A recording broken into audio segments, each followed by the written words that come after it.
Pendant que les Otaniens étaient réunis à Washington pour de très grands discours concernant la situation russo-occidentale, puisqu'on ne peut plus dire russo-ukrainien, les hommes de M. Vlado étaient en train d'enregistrer des victoires énormissimes. Et on nous annonce plus de 2000 S de M. Zelensky qui ont été envoyés au repos éternel. Ça ne s'arrête pas là. Il y a des obusiers, des blindés, des Wiza qui ont été mis à cendre dans le Donbass. Vous savez, mesdames et messieurs, la Russie n'est pas trop dans les grands discours en ce qui concerne la situation qui se passe entre elle et les Occidentaux en Ukraine. La Russie, c'est dans les faits. La Russie, c'est dans les gestes. La Russie, c'est dans la réalisation de ses ambitions sur le terrain. Et face à un Occident qui ne sait pas réellement ce qu'ils veulent, parce que les Occidentaux ne savent pas réellement ce qu'ils veulent. Parce que quand un homme sait ce qu'il veut, il met alors les moyens qu'il faut sur le terrain afin d'atteindre ses objectifs. Mais du côté occidental, on manque cela. L'armée russe a détruit plusieurs dépôts de munitions, mesdames et messieurs, repoussé des contre-attaques et amélioré ses positions sur la ligne de front selon le bilan quotidien de la défense de M. VP. Vous savez que quand on parle de bilan, le bilan c'est au niveau de tous les groupements qui sont envoyés sur le terrain. Nous avons le groupement Sud, nous avons le groupement Est, nous avons le groupement Ouest, nous avons le groupement Nord. Et face à ces différents groupements, les hommes de M. Biden et de M. Zelensky ne font pas le poids. D'ailleurs, il faut dire qu'ils ont envoyé la plupart de leurs meilleurs vers Kharkiv. Kharkiv, qui reste le point le plus chaud pour eux, mais qui est un point de stratégie pour les hommes de M. VP.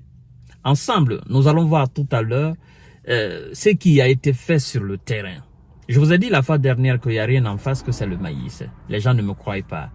Mais au final, les gens me donneront raison. Parce que moi, je relaye les informations qui sont incontestables. Des informations qui ne peuvent pas être désavouées au fait. Parce que ce sont des faits. Et quand c'est les faits, il faut des faits.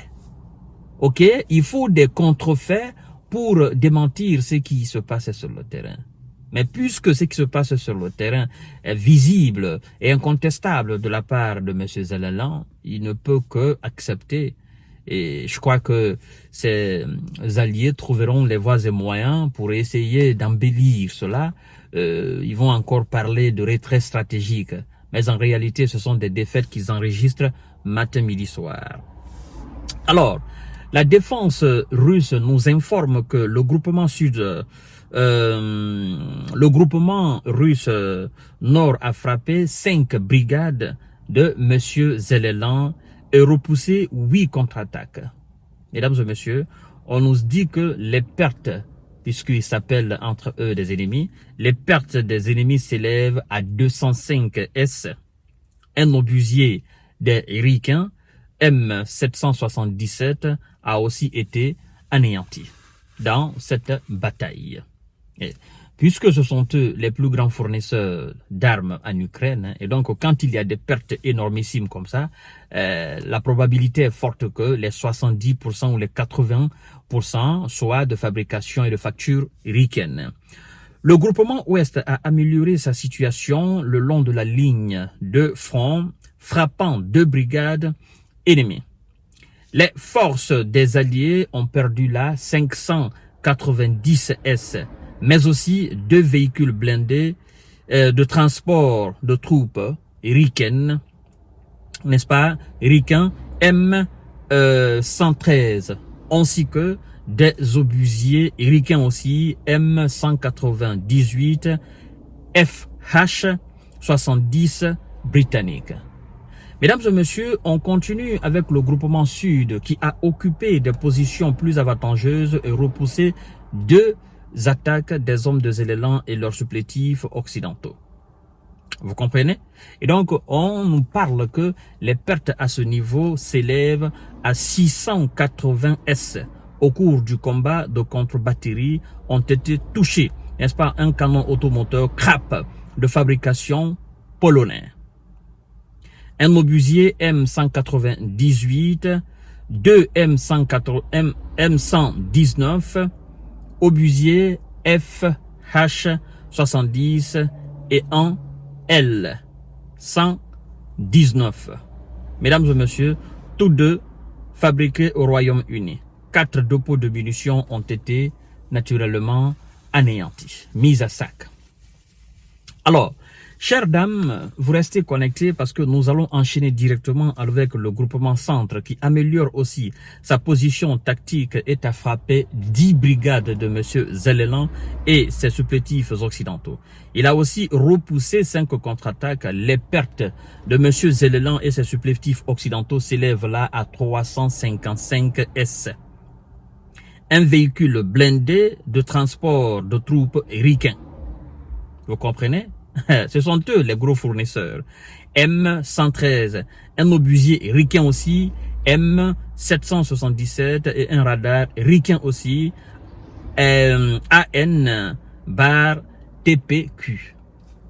Chères dames, je vous ai dit que le groupement S a aussi occupé des positions plus avantageuses et repoussé 2 contre-attaques. L'ennemi a perdu à ce niveau 140 S, un véhicule blindé américain de transport de troupes M113 et un obusier ricain aussi, M198. Tout ça, c'est pour des ricains. Parce que, naturellement, ce sont eux qui sont les plus grands fournisseurs d'armes à M. Zellelan. Et donc, comme je disais tout à l'heure, quand ça perd, ce sont eux qui perdent énormément.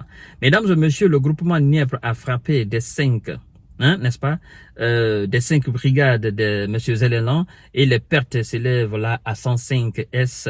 Un obusier M777 fabrication aux États-Unis a notamment été mis hors d'état de combat, de même que 2 dépôts de munitions. Les forces russes ont en outre détruit une station radar P-18, touché une usine de production d'explosifs et frappé divers effectifs et équipements dans 136 zones.